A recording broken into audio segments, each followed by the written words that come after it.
حماس مش طبيعي في مران النادي الأهلي، وتألق وروح جديدة عند العديد من اللاعبين، خاصة اللاعبين اللي كانوا خارج حسابات كولر.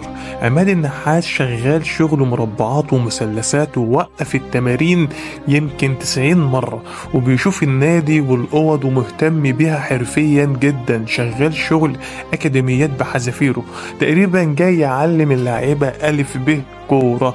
عماد النحاس شغال يا جماعة النهاردة شغل تحس ان هو كده جاي يقول للاعيبة احنا النادي الاهلي، احنا اللي نمسك الكورة، احنا اللي نقدر نتحكم في رتم المباراة، محدش يتحكم فينا.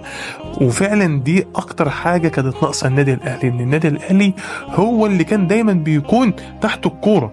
ودي اخطر حاجة، النادي الاهلي لازم هو اللي يكون معاه الكورة، هو اللي شغال بالكورة، ما يكونش شغال تحت الكورة. ربنا يوفقه يا رب، وإن شاء الله نشوف أهلي وروح أهلي جديد مع عماد النحاس.